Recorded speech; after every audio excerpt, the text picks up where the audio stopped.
Welcome to Lyra Echo Stories, where every story echoes emotions, memories, and hidden truths. Step in and feel the echo of every tale. My sister stole my first husband 40 years ago. I stayed silent all these years. But when the time came to divide our father's $1 million inheritance, I pulled out an envelope I had kept since 1985. My sister went pale when she found out what was inside. Good day, dear listeners. It's Briella again. I'm glad you're here with me. Please like this video and listen to my story till the end, and let me know which city you're listening from. That way I can see how far my story has traveled. People always say that betrayal comes from enemies. In my 72 years on this earth, I have learned that the most precise wounds are delivered by the hands you once held at a hospital bedside, at a Christmas table, at your own wedding. My name is Margaret Collins. Most people have called me Maggie since I was 6 years old, and my mother decided that Margaret was too heavy a name for a child who climbed apple trees barefoot. I was born in Dayton, Ohio in 1952. I raised 2 children in a yellow house on Birchwood Lane. I buried a husband I chose for myself the second time around.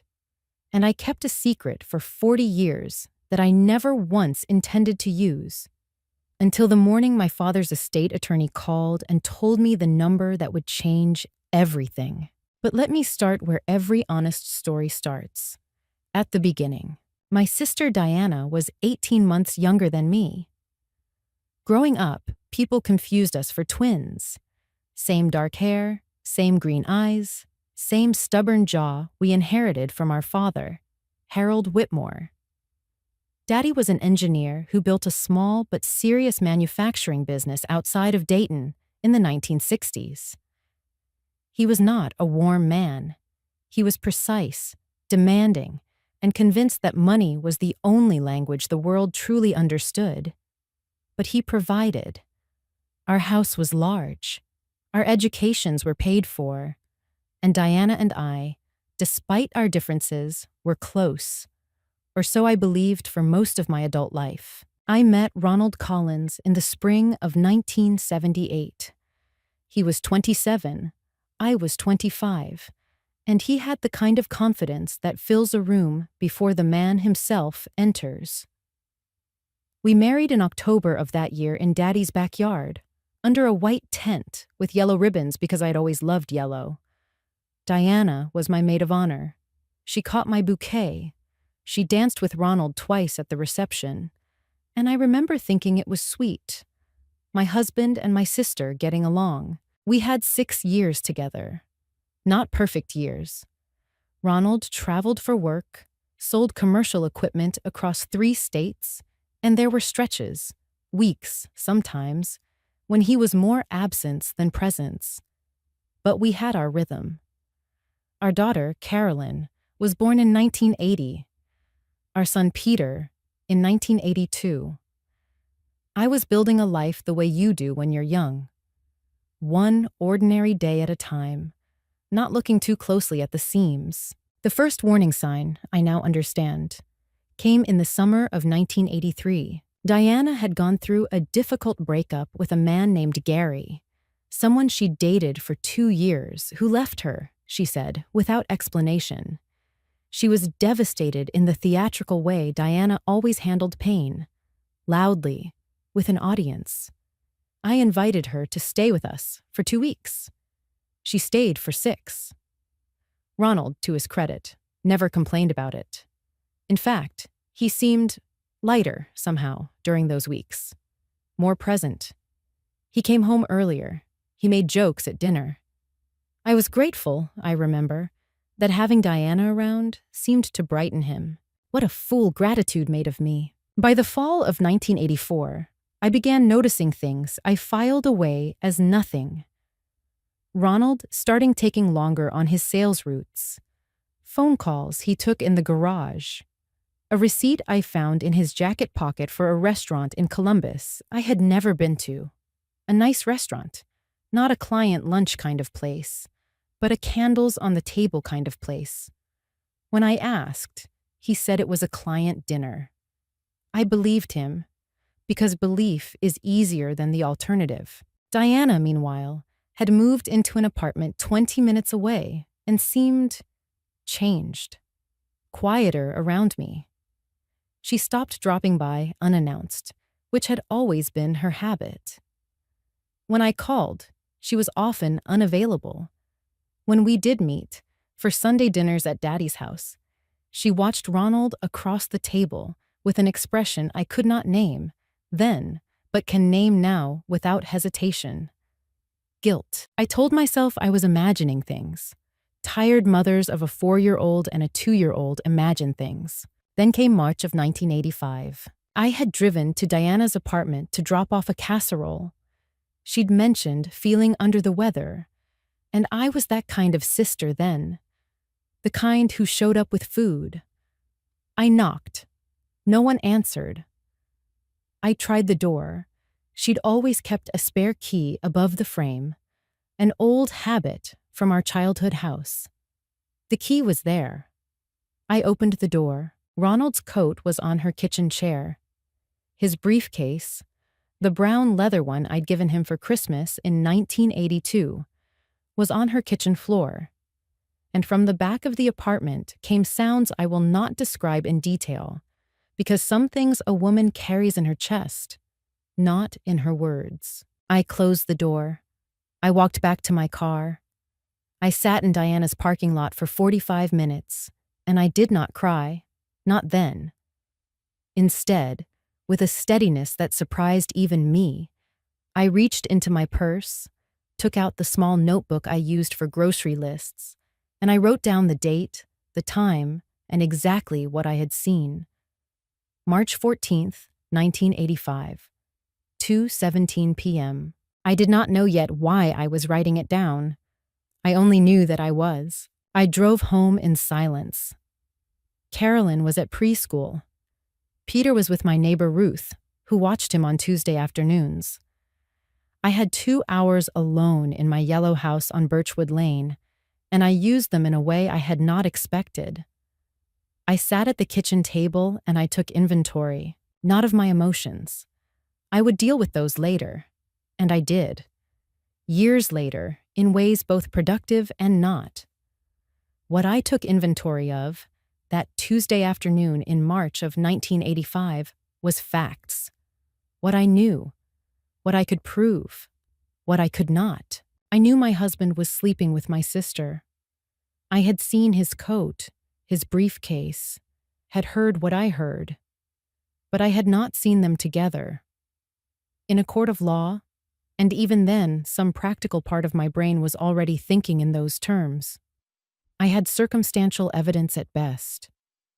Ronald could claim he'd left his coat and briefcase there earlier. Diana could claim anything. I was 23 years old, 32 years old, a stay-at-home mother with 2 small children, and I had just discovered that the 2 people I had trusted most in my adult life had been conducting an affair. For how long, I did not yet know. Under my roof, at my dinner table, in my sister's apartment 20 minutes from where I slept every night. Fear arrived then. Real fear.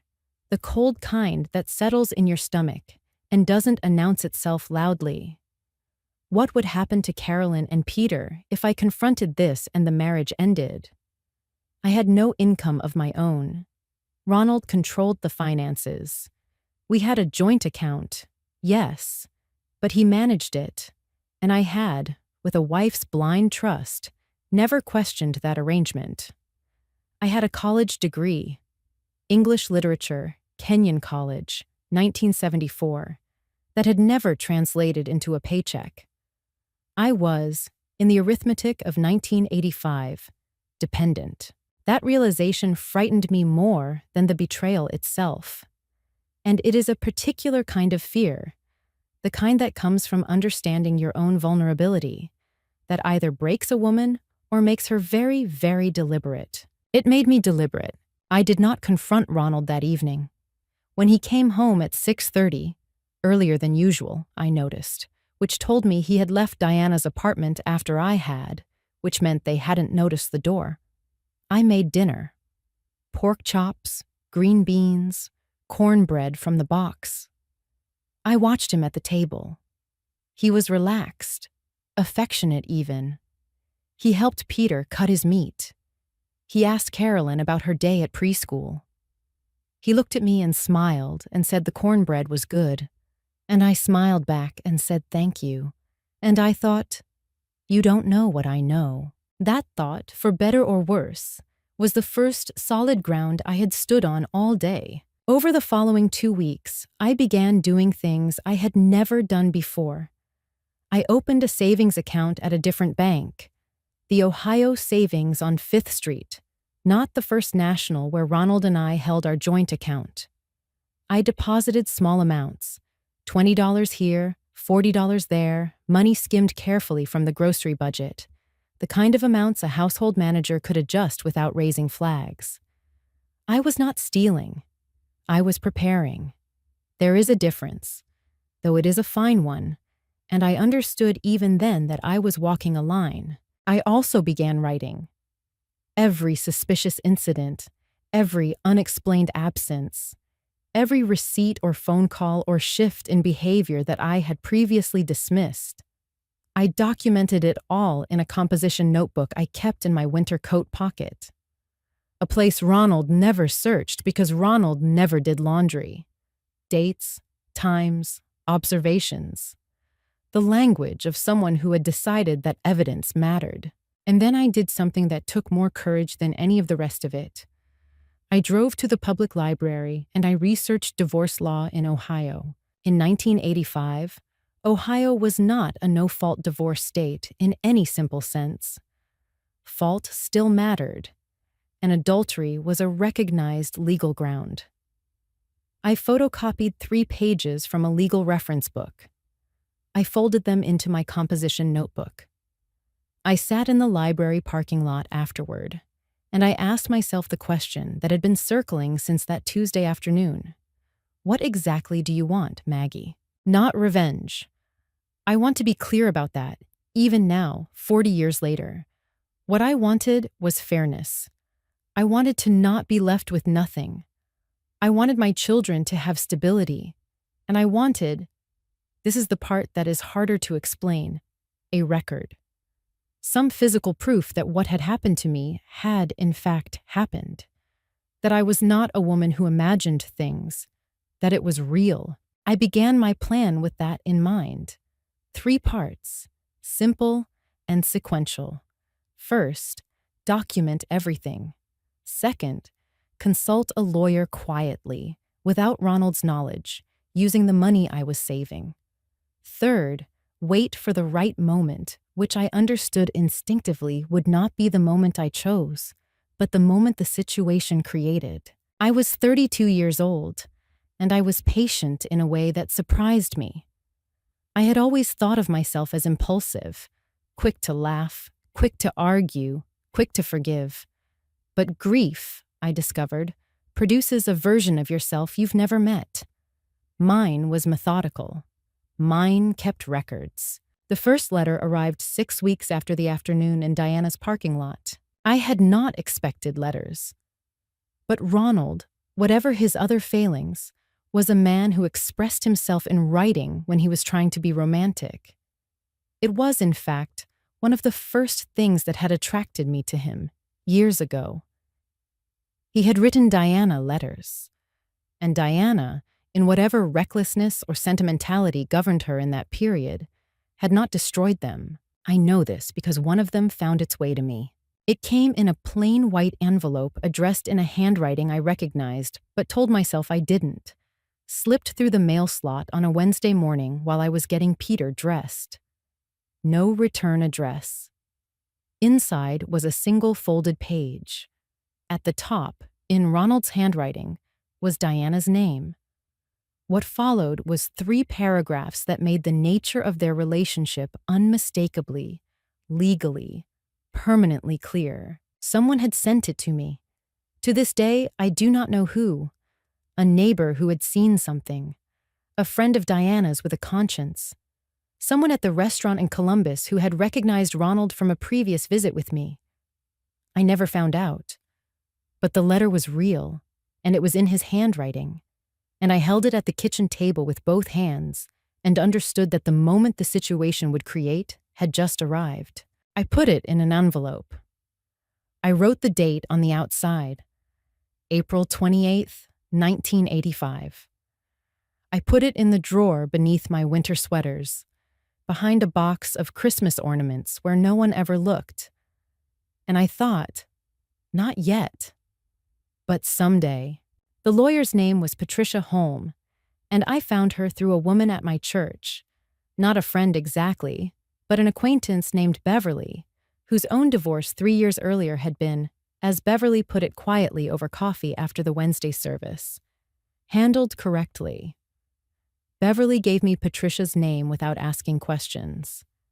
That was its own kind of grace. Patricia Holm had an office above a dry cleaning shop on Salem Avenue, 2 towns over from Birchwood Lane, far enough that I was unlikely to run into anyone I knew. I made the appointment on a Thursday when Ronald was on a sales route in Cincinnati and called from the library payphone rather than our home line. I am not naturally a suspicious person, or I was not before 1985. But I had read enough in those photocopied library pages to understand that establishing separate legal counsel quietly was, in the language of divorce proceedings, prudent. I sat across from Patricia Holm on a Tuesday morning in May.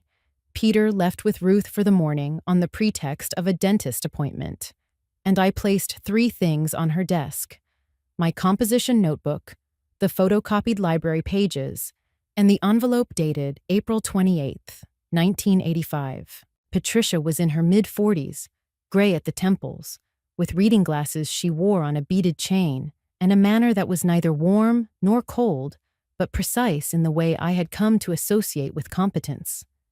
She read through the notebook first, slowly, making occasional notes. Then she opened the envelope. She was quiet for a long time after she read it. "This is his handwriting?" she said. "Yes. You're certain?"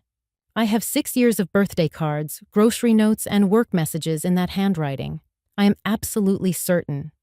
She nodded once and set it down carefully, as though it might be fragile, and in a legal sense, it was. "Do you know who sent this to you?" "No." "That complicates provenance somewhat," she said, "but it doesn't eliminate the letter as evidence. It was delivered to your marital address, addressed, or rather, it was found in your household mail. We can work with this." She paused. "Mrs. Collins, what outcome are you looking for?" I told her what I had told myself in the library parking lot. Not revenge, fairness, my children's stability, a record of what happened. Patricia looked at me for a moment with an expression I recognized later as respect. The particular respect one careful person extends to another. "All right," she said. "Then here is what I recommend." She laid out the strategy quietly and clearly. We would not file immediately. Filing immediately, in 1985, in a county where Ronald Collins was professionally known and locally connected, could result in a contested battle that would take 18 months and cost money I did not yet have enough of. Instead, we would spend 60 days building a documented financial picture of the marriage. What existed, what was joint, what Ronald might attempt to conceal. I would continue quietly adding to my savings account. I would obtain copies of our joint tax returns, which I had legal access to as a co-filer. I would note any unusual financial movements in our joint account. And then, when we had a complete picture, we would move. I walked out of Patricia Holm's office that Tuesday morning, and I felt something I had not felt since March. Steady. Not happy. Not relieved. Steady, the way a table feels when all 4 legs are level. Ronald noticed something that week. I did not know what he noticed. Perhaps nothing specific. Perhaps only a shift in the temperature of the house, The way a man who has something to hide becomes sensitive to atmospheres. But on Thursday evening, he was unusually attentive. He brought home flowers, grocery store lilies, not a florist arrangement, the kind of gesture that is more habit than intention. He asked me how I was doing. He said I seemed tired. "I'm fine," I told him. "You sure? You've been quiet." "I've just had a lot on my mind," I said. "The children, housekeeping, you know how it is." He accepted this. Ronald had always found it easy to accept the explanations I offered, which told me he had never looked very closely. I had found that quality charming once. Now I found it useful. 2 weeks later, Diana called me. This was not unusual in itself. We spoke on the phone once or twice a week, the performance of sisterhood continuing even then. But the call had a different texture. She asked how Ronald was doing, casually, buried inside other conversation about Daddy's upcoming birthday dinner. But there. "How is Ronald? Is he under a lot of stress with work?" I heard what she was actually asking. She had noticed something too. Perhaps Ronald had told her I seemed different. Perhaps her own instincts were sharper than I'd given her credit for. "Ronald's fine," I said. "Same as always." A pause. "Good," she said. "That's good." After I hung up, I went to my composition notebook and wrote the date and the substance of the call. I noted the question about Ronald. I noted the pause. The point of no return, I think, is never dramatic when you're living inside it. It doesn't announce itself. It is simply the moment when there is no longer any version of the story where you do not act. I had crossed that moment somewhere between Patricia Holmes' office and Diana's phone call, and I understood it the way you understand weather changing. Not with a single sign, but with a certainty that settles in your bones. I made my second appointment with Patricia for the following Tuesday. I took the letter out of the drawer beneath my winter sweaters. I placed it in a fresh envelope, sealed it, and wrote on the outside in my own handwriting, "For when it is time." I put it back. I had the evidence. I had the lawyer. I had the plan. Now I had to survive living inside the same house as the man who had given me all three. The divorce filing happened on a Thursday morning in July of 1985. I remember the specific flatness of the light that day. Midsummer Ohio light that is white rather than golden, pressing down on everything without warmth. I had arranged for Ruth to take the children for the afternoon on the pretense of a pediatric appointment. Patricia had already prepared the paperwork. I signed it in her office above the dry cleaning shop, and she filed it at the county courthouse by noon. Ronald was served at his office at 2:15 in the afternoon. Patricia had hired a process server from outside the county, which she had advised specifically to avoid the small-town complication of a server who might warn a subject in advance. Ronald called me at 2:45. I let the phone ring. He was home by 4 o'clock. I was in the kitchen with Carolyn, helping her color, when I heard his car in the driveway. I had prepared for this the way you prepare for a difficult medical procedure, by deciding in advance exactly what you would and would not say, and by moving all fear to a compartment you planned to open later when you were alone. He came through the door holding the papers. His face was a color I had not seen on him before. Not red, not pale, but something between the two. The color of a person whose body cannot decide between fight and flight. He stopped when he saw Carolyn at the table. "Go watch television, sweetheart," I said, and my voice was so normal that Carolyn simply picked up her crayons and went without question. Children sense the temperature of a room. She wanted out of it. Ronald waited until she was gone. Then, "What is this?" "You know what it is," I said. I did not raise my voice. I had decided I would not raise my voice. "Maggie, you've been served," I said. "Patricia Holm is my attorney. All further communication should go through her. The contact information is on the documents." He stared at me. "How long have you known?" I picked up Carolyn's coloring book. which she had left on the table, and set it neatly on the counter. "A while," I said. The conversation that followed was difficult. I will not pretend otherwise. He was angry, then desperate, then, in the way of certain men who have been caught, almost performatively remorseful, as though the grief he displayed could reverse what had been done. He said it was a mistake.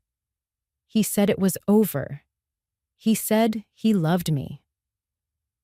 I listened to all of it without interruption, because interrupting felt like engagement, and I was no longer interested in engagement. What I was interested in was the filing, the documentation, and the $40 a week I had saved in the Ohio savings account on 5th Street.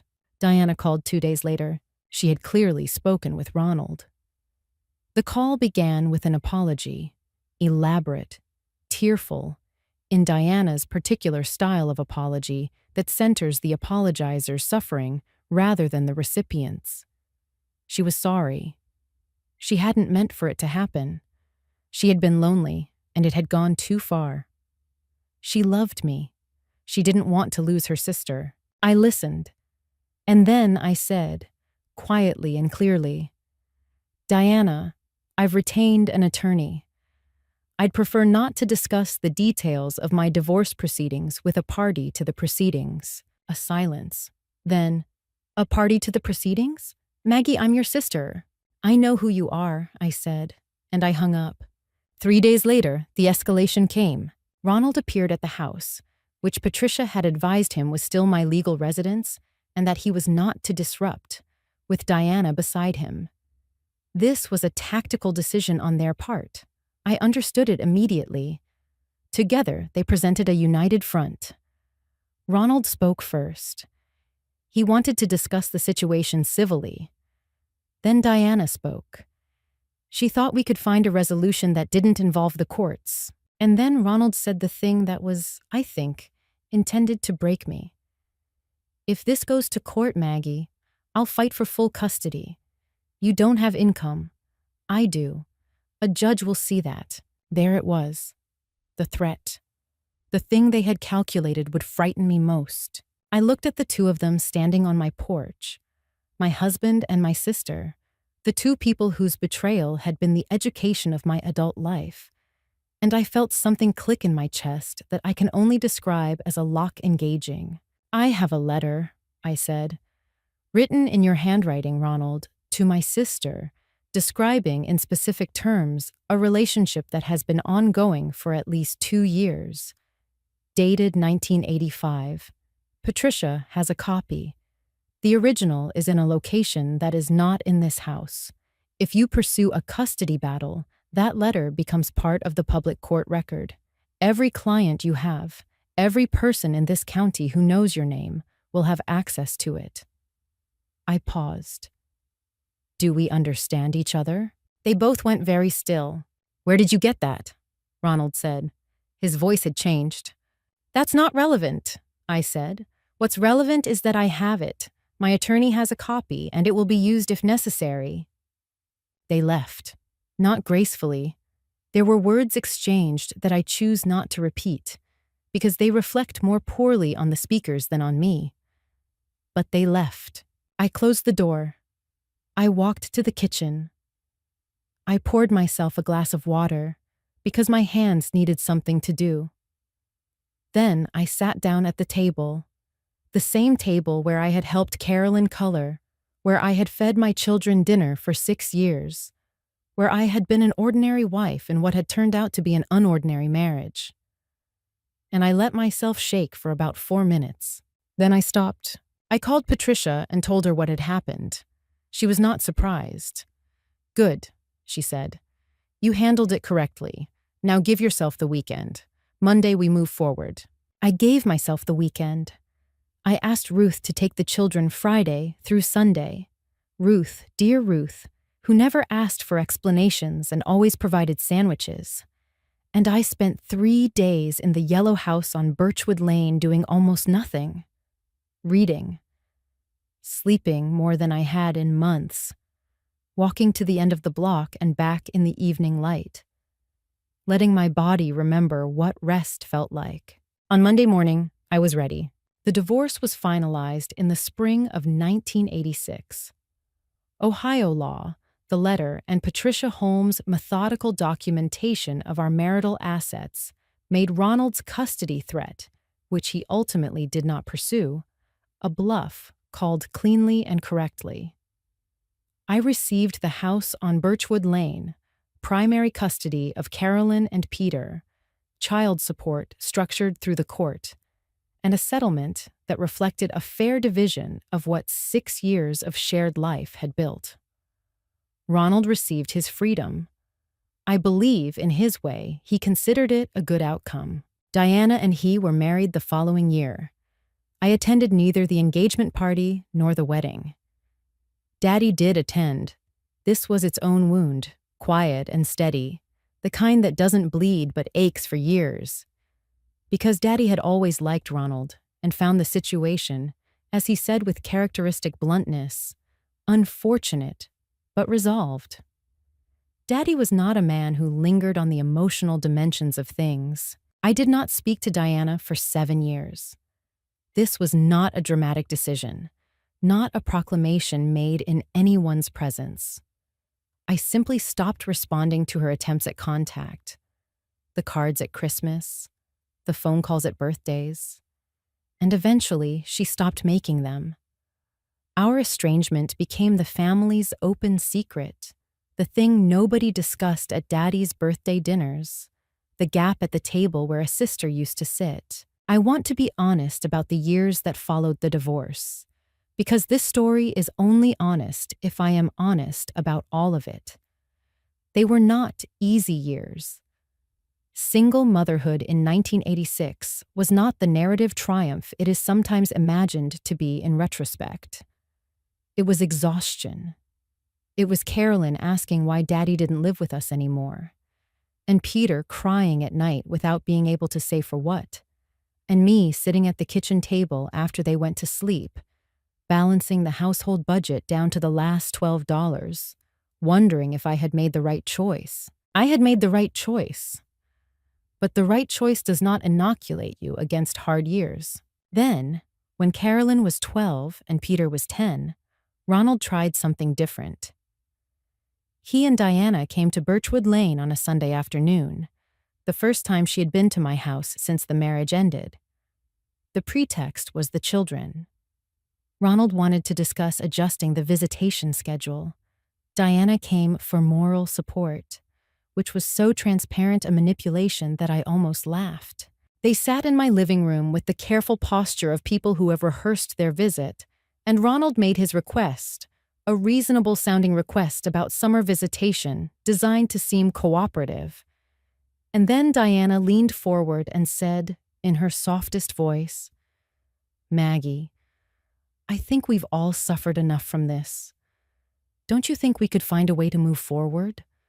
For the children's sake?" She looked at me with an expression of practiced sincerity, and I recognized it for what it was. The mask. The face you wear when what you actually want is to be forgiven without consequence, to have the inconvenience of guilt removed by the person you wronged. "I'll consider the visitation request and have Patricia respond," I said pleasantly. "Is there anything else?" Diana's expression flickered. Just for a moment. The mask slipped 1 millimeter, and underneath it I saw frustration. The frustration of a woman who had expected this to go differently. They left. That evening, I called Beverly, who had given me Patricia Holmes' name and who had, over the years since the divorce, become one of my closest friends. I told her about the visit. Beverly listened with the focused attention she had always extended to the things that mattered, and then she said, "They're watching you, Maggie. They're trying to figure out what you're going to do next. Don't tell them." Beverly was right, and her rightness was a form of support I needed more than I could easily articulate. I had managed the divorce, the single years, the adjustment, largely on my own self-possession and Patricia's legal acumen. But what Beverly gave me was something different. Witness. The social confirmation that what I had experienced had happened, that my responses to it were rational, that I was not, as people who feel maneuvered often fear, losing my sense of reality. I also, that same year, went back to work. Not out of necessity, the settlement and child support covered the household, but out of identity.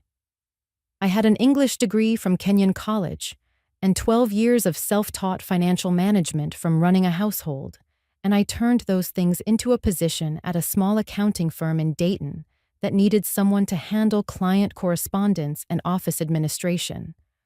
I was not glamorous. I was organized, reliable, and exact. I was promoted twice in 4 years. By the time Carolyn left for college, I was managing the office and had my own income for the first time in my adult life. I had rebuilt, quietly, without announcement, the way serious reconstruction always works. Ronald and Diana's life, from what I gathered through the small-town channels that carry such information, despite everyone's best intentions, was comfortable, financially at least. Ronald's business continued to do well. They lived in a newer house, larger than Birchwood Lane, in a suburb outside Columbus. They had no children together. This was something Daddy mentioned once, with his characteristic absence of emotional coloring, simply as a fact. And Daddy himself grew older, more frail in his 80s, his precise engineer's mind softening at the edges, though his fundamental stubbornness remained intact. He divided his time between a condo in Dayton and a winter rental in Florida, and I drove to see him on Sunday afternoons when I could, and we played cards and watched the news and didn't talk about Diana or Ronald or any of it. And I found that there was a kind of companionship in that too, in the quiet maintenance of a relationship that had survived the fractures around it. When Daddy turned 86, his doctor told us he was entering the early stages of cognitive decline. He had made his will years earlier, with a Columbus attorney named Gerald Fitch. He had never told me or Diana what it contained. I had not thought much about it. I am not, a person who organized her life around inheritances. I had built my own income. I had my own house, now paid for. My children were grown and self-sufficient. Whatever Daddy left behind, I had assumed would be handled fairly, as Daddy had always handled financial matters, without sentiment, but with precision. I had underestimated one thing. Daddy's company, which he had sold in the 1990s for considerably more than any of us had known at the time, had continued to generate returns through his investment portfolio. When the estate attorney, a careful young man named Daniel Marsh, called me on a Tuesday morning in October and told me that the value of Harold Whitmore's estate was in the range of $2.3 million, and that under the existing will, my sister Diana was named as sole primary beneficiary. I sat in my kitchen on Birchwood Lane and I did not say anything for a very long time. Then I said, "I see." Then I said, "I'll need to call you back." I hung up. I sat for a moment in the same chair where I had sat in 1985, 38 years earlier, with a grocery notebook and a cold, methodical kind of grief. I looked at the window. October light through the oak tree I had planted as a sapling in 1979. Then I went to the closet, to the shelf above the winter coats, to the box of Christmas ornaments behind which, still in its sealed envelope, was a letter written in a man's handwriting that was dated April 28th, 1985. I held it. I turned it over in my hands. And I thought, now is the time. I did not call Daniel Marsh back that afternoon. I called Patricia home instead. Patricia was 70 now, retired from active practice, living in a condo in Scottsdale. But she had kept her Arizona bar license, and, more importantly, she had kept a copy of the letter.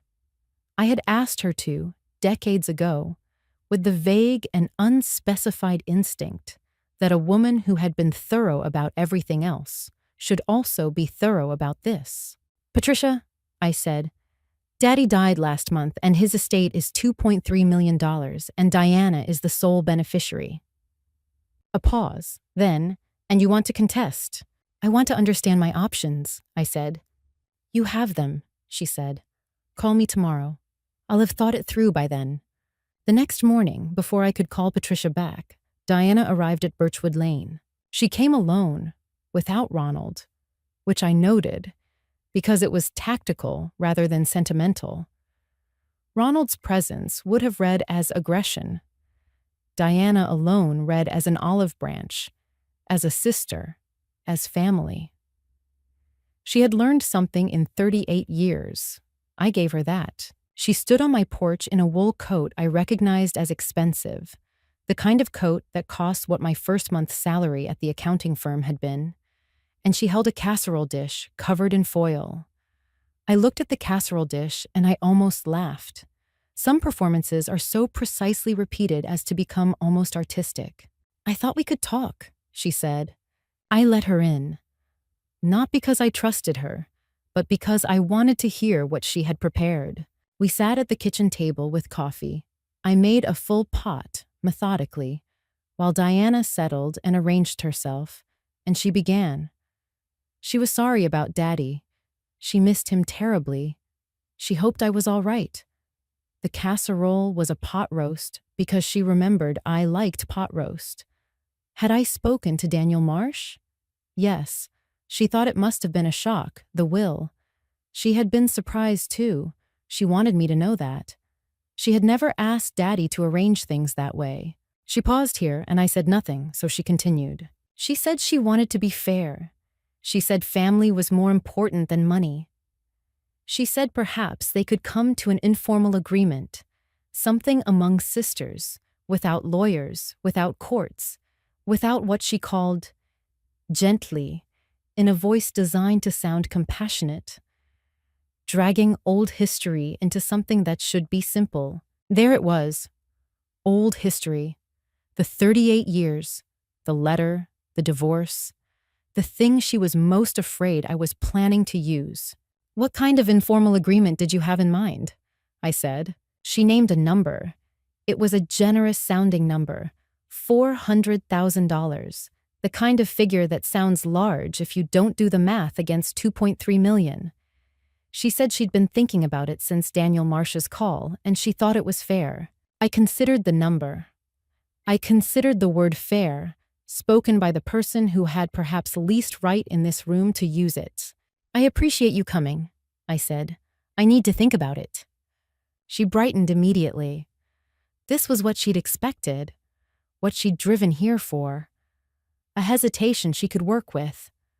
A Maggie who would, as the Maggie of her experience always had, eventually take the reasonable option and cause no further trouble.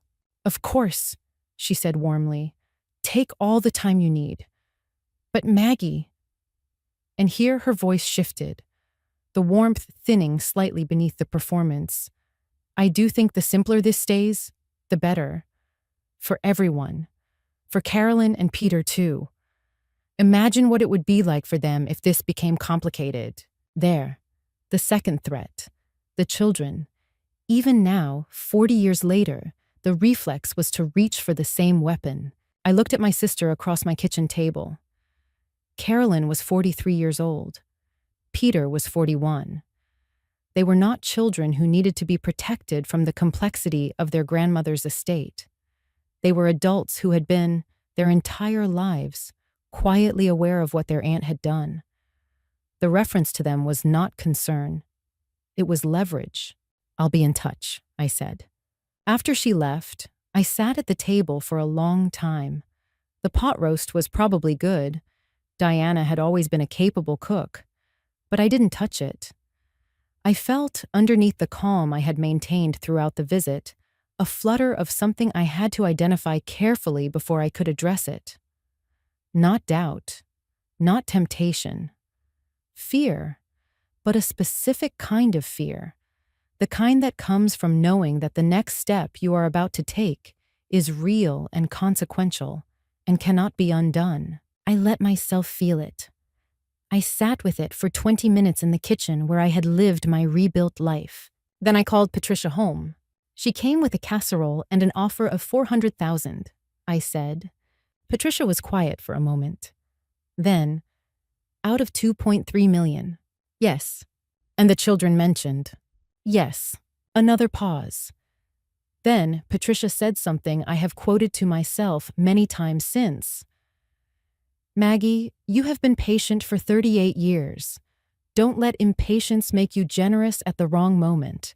I'm not feeling generous, I said. Good, she said. Then let's talk about undue influence. In Ohio, a state law, a will can be contested on grounds including undue influence. The argument that a beneficiary exerted improper pressure on a testator during a period of diminished capacity. Daddy had been diagnosed with early cognitive decline 3 years before his death. Diana had been his primary caretaker in those final years. She had driven him to appointments. She had managed his household when he could no longer manage it himself. These were, depending on how you documented them, acts of love or acts of strategic proximity. Daniel Marsh, I had already noted, was young and careful. I suspected he had his own questions about the will. The fear in my chest was real. But it was also, I understood as I sat on the phone with Patricia, fuel. Every time they had shown me the threat, Ronald in 1985, Diana this morning, I had made better decisions than they had anticipated. The fear reminded me what was at stake. And what was at stake was not the money. What was at stake was the record, the truth, the proof that what had happened had in fact happened, and that consequences follow from things. I had waited 38 years for this particular consequence. I was not going to take $400,000 and a pot roast and call it fair. The meeting was held on a Thursday morning in November at the offices of Gerald Fitch in Columbus. Daniel Marsh was present as administrator. Patricia Holm flew in from Scottsdale the evening before and met me at my hotel, where we went over everything one last time at the small table by the window, with the Columbus city lights outside and 2 cups of coffee going cold between us. Are you certain? Patricia said. Not about the facts. About me. Yes, I said. Diana arrived with Ronald. He was 71 now, heavier than he'd been on Birchwood Lane, with the careful grooming of a man who remains invested in appearances. Diana was 69. She had aged well, in the expensive way that reliable money allows. They sat across from me in Gerald Fitch's conference room, and Diana's face wore the expression I recognized. Composed, confident, slightly sympathetic. The mask. She had worn it so long, I wondered if she still knew it was there. Gerald Fitch opened with a summary of the estate and the existing will. Then Patricia spoke. She laid out the undue influence argument clearly. The timeline of Daddy's cognitive diagnosis, the documentation of Diana's caretaking role, the chronology of the will's final amendment, executed 14 months before Daddy's death, when his physician had already documented moderate cognitive impairment. Gerald Fitch had flagged irregularities at the time and had not acted on them. It was not a solid will. It was a will with questions built into it. Diana's composure held through this. Her attorney Harrison raised objections in the rehearsed way of someone who had been briefed thoroughly. Then Patricia placed the envelope on the table. In addition to the undue influence argument, Patricia said, I am introducing a letter dated April 28, 1985, written by Ronald Collins to Diana Whitmore, documenting an extramarital relationship conducted during his marriage to my client. I introduce it not to relitigate a 38-year-old divorce, but to establish the nature of the relationship between Diana Collins and the principal parties of this estate, and to context the circumstances under which she became Harold Whitmore's sole caretaker and beneficiary. She placed the letter in front of Gerald Fitch and Daniel Marsh. Both men read it carefully. Harrison objected. Patricia let him finish, then explained in precise legal terms why the letter was admissible as contextual evidence in a contested estate proceeding. She had case law. She had citations. Harrison's objections became less certain as she spoke. Diana had gone pale, not from shock. She had known the letter existed since 1985, had lived 38 years with the knowledge that I possessed it.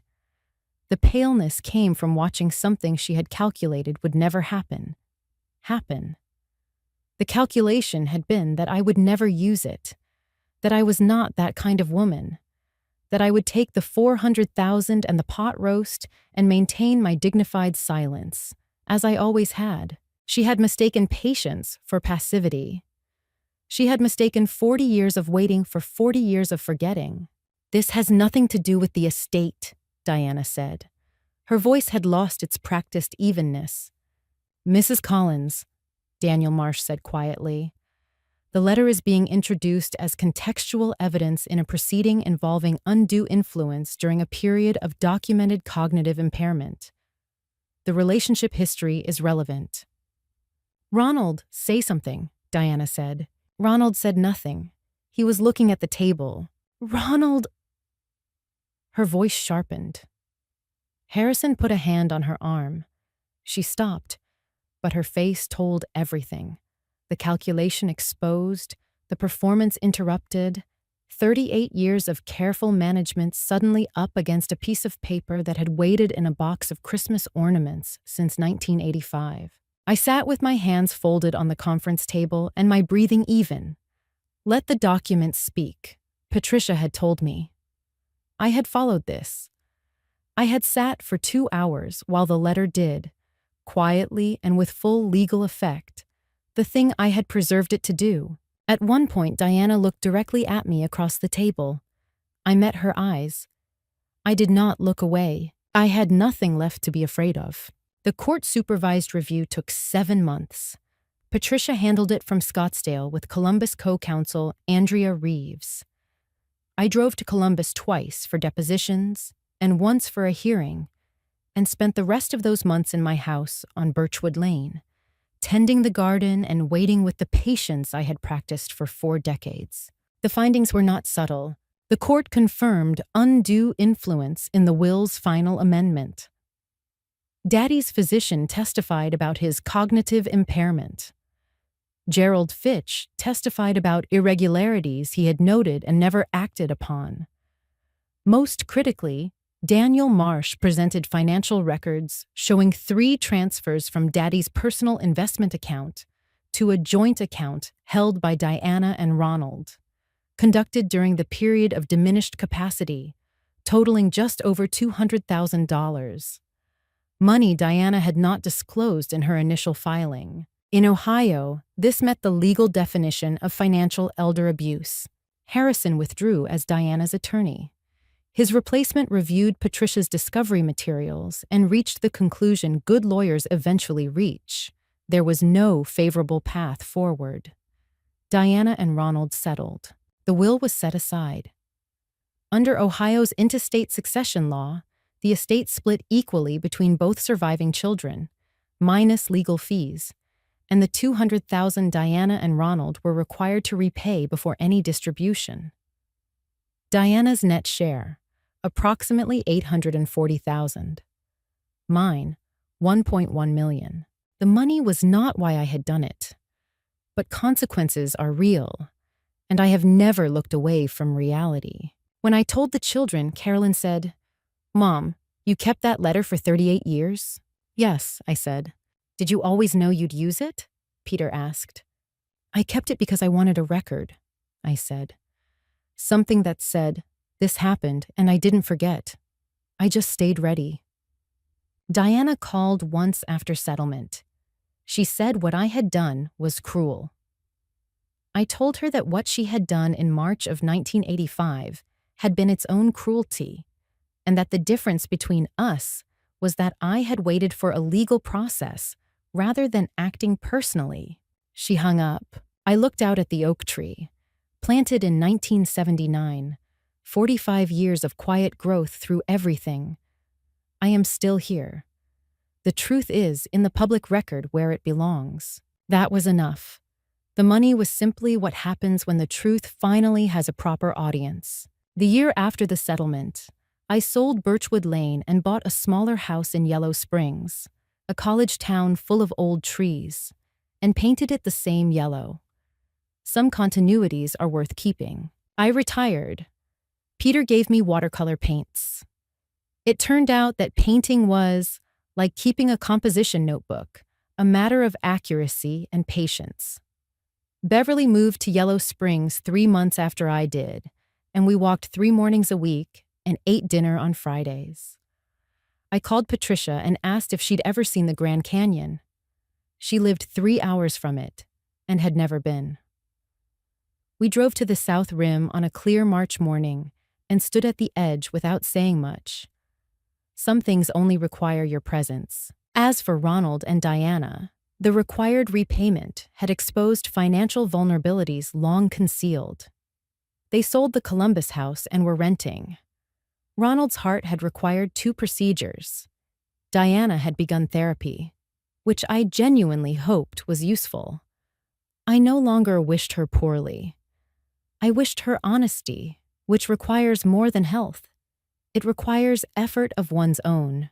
In the mornings, when I painted by the east window, the light came in level and clear. This is what the end of something looks like when you did it correctly. Not triumph, not drama, just the ordinary day, which turns out, when you have fought correctly for your right to it, to be exactly enough. So that is my story. I kept an envelope for 38 years because I believed that truth deserves a witness, and that patience is not the same thing as surrender. I was right about both. What I learned: document what is real. Find people you trust. Know your rights before you need them. And never mistake a quiet woman for a woman who has forgotten.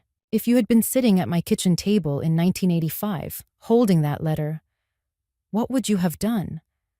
And 40 years later, when the moment finally came, would you have been ready? Tell me in the comments.